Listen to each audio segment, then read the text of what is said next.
नमस्कार।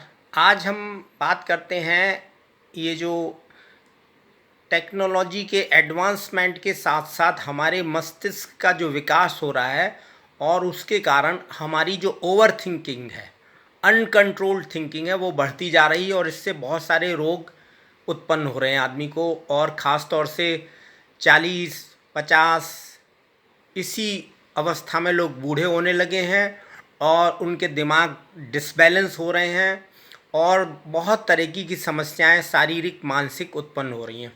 तो over thinking को रोकने का सबसे अच्छा तरीका ये है कि आप जैसे ऐसा एक तो ये है कि लोगों में एक ये फॉलासी या गलत फहमी है कि ओवर थिंकिंग को नहीं रोका जा सकता।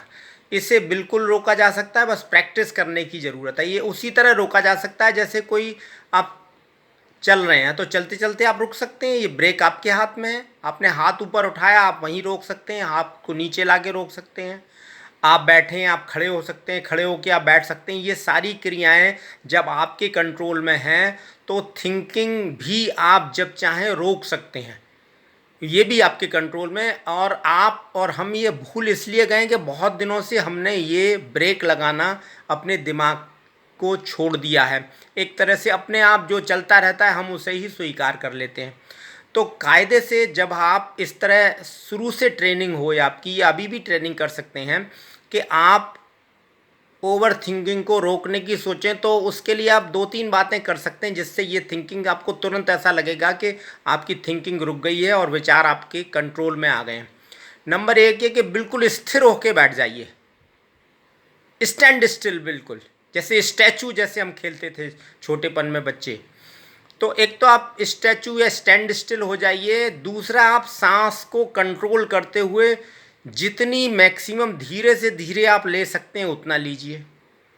ये 2 काम करने से आप देखेंगे कि आपकी थिंकिंग तुरंत आपके कंट्रोल में आ जाएगी और आपको विचार आना बंद हो जाएगा। लेकिन फिर अगर आपने इस कंट्रोल को अवेयरनेस में न रहकर, सजग न रहकर छोड़ दिया तो आप फिर थिंकिंग के साइकिल में चले जाएंगे।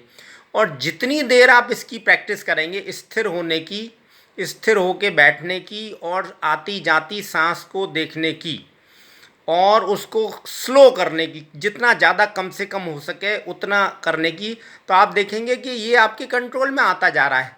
लेकिन जब आपको लगेगा ओवर थिंकिंग हो रही है तब आप देखेंगे कि कोई ना कोई आप हाथ पैर हिला रहे होंगे, कुछ ना कुछ मूवमेंट बॉडी में होगा और उसके साथ साथ सांस पर भी आपका ध्यान नहीं होगा, वो भी एक उथली या दूसरी तरह से चलने लगेगी। तो जैसे कहा भी गया कि थिर तन थिर मन। तो अगर तन स्थिर है और सांस के साथ थोड़ा ये जुड़ाव कि कंट्रोल्ड हो और हमको पता चलता रहे कि हम सांस ले रहे हैं, तो आप ओवर थिंकिंग पर कंट्रोल कर सकते हैं, रिमार्केबली कंट्रोल कर सकते हैं। Thank you very much.